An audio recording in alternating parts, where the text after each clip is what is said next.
We are underway with race 2 at the 2014 US Para Rowing Trials, selecting crews for potential participation in the 2014 World Rowing Championships in Amsterdam.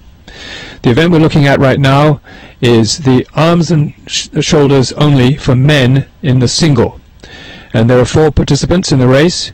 In lane 1 we have from Capital Adaptive S. Franks.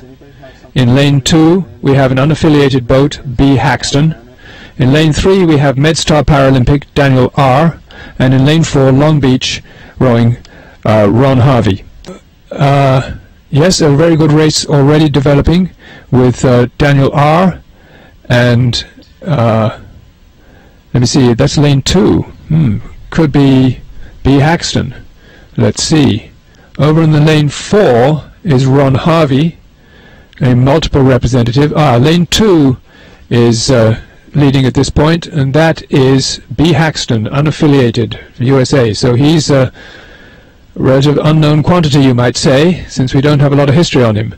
Now you can clearly see in his case where the strap is across his chest, anchoring his trunk and torso to the boat, so all he can use is his shoulders and arms. And he's sculling very confidently. You'll notice little pontoons on the side of the boat.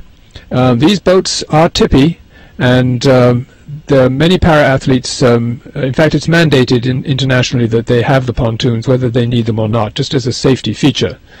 Because if you do flip a boat like this, not that we hope that this happens at all, anytime, let alone in a trials race, but the fact is that there is quite an extrication process involved in getting a para rower out of the boat if they flip. There's a safety launch out there, and they would be on the spot real quickly if that happened.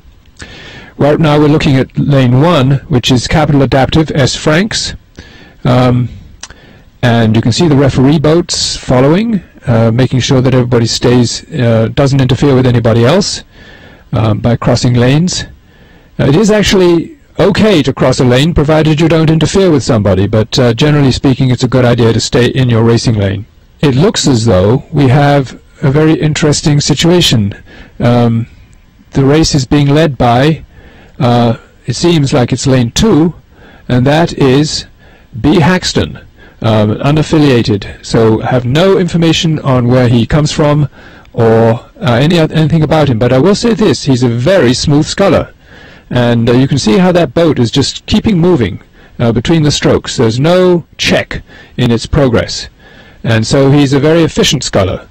So as much as this is a sport that where physicality and physical strength is a big factor, the fact is that you also got to be efficient if you're going to be really good. Here we come, and we're getting close to the finish line, and barring any other eventuality, it looks as though B. Haxton has already crossed the line. Ron Harvey will be coming up. There he comes. There comes Ron. Well, that was an interesting race, and as I said, you can always expect a surprise, and indeed there was a surprise in terms of B. Haxton's known rowing prowess, but he certainly sculled very, very efficiently in that race, and a creditable win subject to confirmation.